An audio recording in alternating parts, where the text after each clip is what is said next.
This video is going to have a look at the difference in Pythagoras calculations when we're using the formula to find the hypotenuse side as opposed to a non-hypotenuse side of the right angled triangle.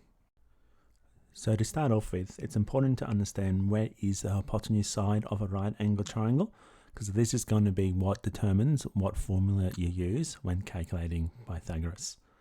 So the hypotenuse side of a right angled triangle, it's always the longest side of the triangle, and it is always located opposite the right angled triangle. So if you can locate where the right angled triangle is, the side opposite that is going to be the hypotenuse side. So that's going to be the same in every right angled triangle that you have a look at. So I find that is an easy way of identifying the hypotenuse, looking for the right angle, and then looking for the side opposite the right angle.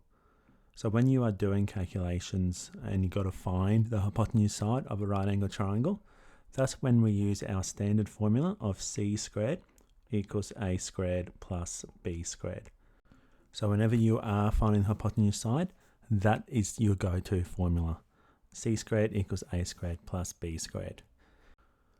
So when you have a right angled triangle and you're trying to find a non-hypotenuse side, so either of the other two sides that isn't the hypotenuse, so these are the two sides that are actually coming off of the right angle. When you're finding a non-hypotenuse side, the formula is going to change a little bit, and it's no longer c squared equals a squared plus b squared, but what it is, it's a squared equals c squared minus b squared, or if you wanted to, you could use b squared equals c squared minus a squared. A's and B's, when we're doing Pythagoras, can be interchangeable depending on which one you'd like to use, but I normally use a squared equals c squared minus b squared. So by using that formula, it's going to enable you to find the length of one of the shorter sides, not being the hypotenuse. So that's the difference between the two formulas that you will see when we are using Pythagoras. If we're using hypotenuse, it's c squared equals a squared plus b squared. If you're finding a non-hypotenuse side, then it becomes a subtraction one when it's a squared equals c squared minus b squared. And just remembering also that the hypotenuse side of the triangle is always going to be labelled side C. Side A and B can be interchanged between the two non-hypotenuse sides.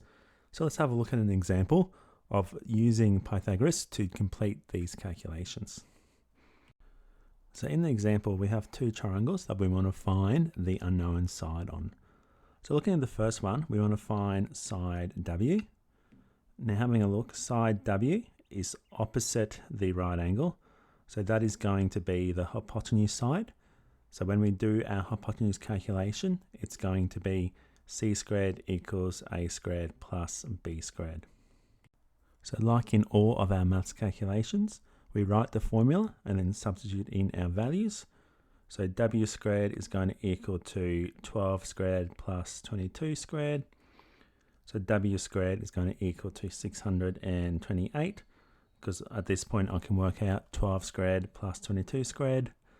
Then to find my w value, I need to square root 628. So w is going to equal to 25.06 meters. So triangle with the hypotenuse side missing, I can use my normal a squared plus b squared calculation. So having a look at the second triangle, and this time we want to find P, and I can see that side 15 centimeters is opposite my right angle, so that's my hypotenuse. So in this time I want to find a non-hypotenuse side, and I can also tell it's a non-hypotenuse side because it's joining on to the right angle. So when I'm finding a non-hypotenuse side, that's when I change my formula into a subtraction, and it becomes a squared equals c squared minus b squared. So again, following the same process, formula substitute.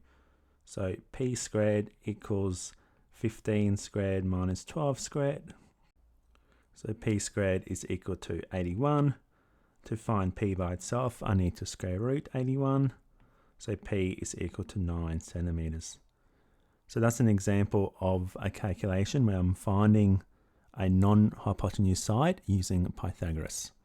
So seeing it side by side, hopefully it helps understand the difference of when we are using a squared plus b squared when we're finding the hypotenuse side of a triangle compared to one of the other sides of the triangle where it becomes a squared equals c squared minus b squared.